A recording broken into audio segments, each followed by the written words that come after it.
Hey everybody, today I'm offering up 4 ways to fight for your marriage.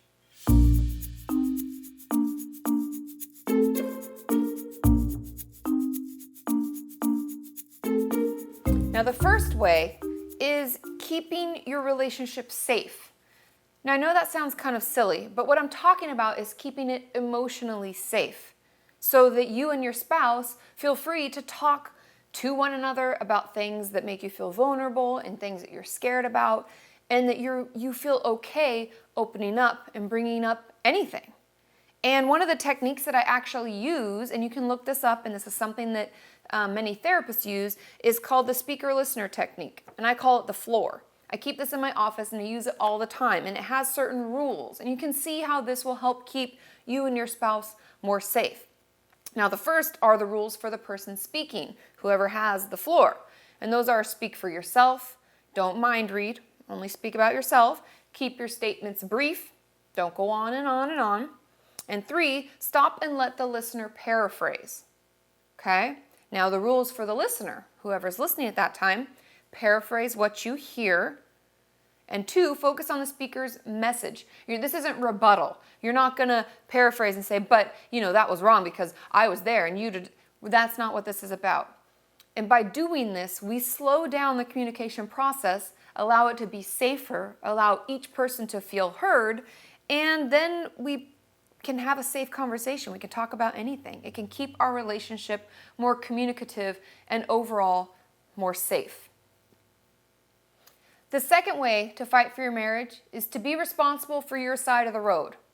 I say this to clients all the time. In any kind of conflict or relationship, we're only responsible for our side of the road. Whatever the other person does isn't something we can control. We can only control what we do.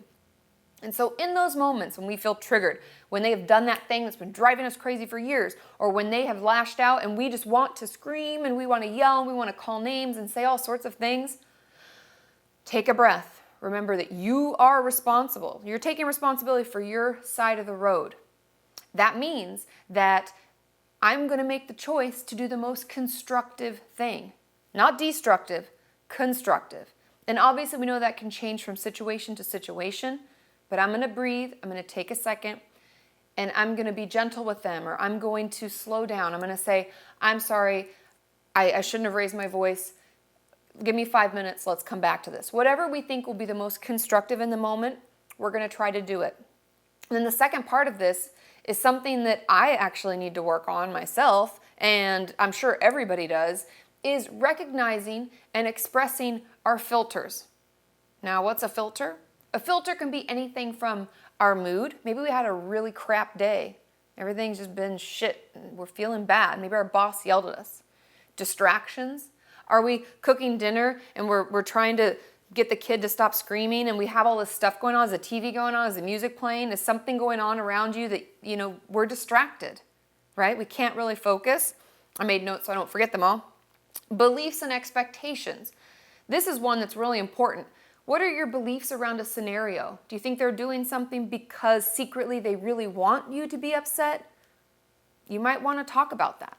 What are your expectations? What do you expect of your spouse that maybe you've never verbalized because you assume that they have the same expectations of themselves? And that just may not be true. And another filter is self-protection. We all know that we hate feeling vulnerable. We don't want anybody to know we can put ourselves out there and we can be really hurt. And so we act in certain ways in order to protect ourselves, like kind of becoming a puffer fish and shooting out your spines to protect yourself. We have to recognize when we're doing that. And lastly, differences in style. People talk all the time about how different men and women are, but really it's just people. People are different. Some people prefer to talk everything out. Some people prefer to argue it out. Some people argue and they don't think of it even as a fight. Everyone has a different communication style, a different relationship style. We each need to take time to recognize what our own filters are. And when we know that we have a lot going on in our filters, we have like 6 filters up, we need to find time and space to tell our spouse, if I'm really short and cold with you, it's because I had a guy cut me off on the way home, my boss had yelled at me, and I got home to this nasty email from my friend. So I'm sorry. We need to be able to speak about those things because that in and of itself will probably stop most fights. Now, the third way to fight for your marriage is to nurture and reaffirm your commitment to your spouse and your future together. Now, I know that sounds simple, like, well, I married them. Don't they know I'm going to be there forever? That's what this is. We're in it together. But you'd be surprised how many people will say things to their spouse that does the opposite of this. Things like, well, when I'm on wife number 2, I won't have to deal with this. Or, maybe I just married the wrong person. Maybe we're not a good fit. Maybe we should just get a divorce. Anything mentioning a lack of future with that person can be detrimental to a relationship. It can be really hurtful. And there are a lot of things that we can do to reaffirm it, to nurture this commitment to our spouse. And one of the things that we can avoid, and I guess I shouldn't have said avoid, but something that we can stop doing is avoidance and withdrawal. Now, those are two separate things. Avoidance being they avoid the conversation altogether. I don't want to I don't want to talk about it. Withdrawal being they'll start the conversation and then they run away, promptly leave, or walk into the back room, go get in the car, anything like that. Now, the main reason that people do this, and I'm not saying that this is a bad trait. I'm just telling us to recognize what this can create in our relationships and what this can do to our spouse and their belief and our commitment to them. Now, people who avoid, the ones that don't want to talk, it's because they don't even want the conflict. They don't want to fight. And the same with the withdrawal. They think that they can get into the conversation and we'll have a good discussion about this, but then once it starts to get heated, they have to leave. So both types of people just don't like conflict. They don't like to fight. And so the way that we can help this along is to start conversations and discussions slowly with compassion. And I know that can be hard, but sometimes it's breathing. It's knowing that you're going to have to be upset for an extra 10 minutes while you wait for your spouse to get home. You wait for them to unpack their things and to get settled, where you know that they're kind of comfortable, and you start slowly. Today I was upset and I just really wanted to talk to you about something. That can be very different from the second they walk in the door. How could you? I can't believe you. You've made this day so terrible. Blah, blah, blah. You can see how one starts a conversation in hopes of a resolution and the other one is just starting a fight. And if we start fights, we can never actually get our points across because I'm sure every person in this world can recognize that when we fight, we don't hear the other person most of the time. We're too busy yelling and being angry and lashing out. We don't even have time to listen to them. And the last thing I want to mention about this is no name calling or put downs. That really will help nurture and reaffirm the fact that you're committed to the person that you're with and you are planning a future with them.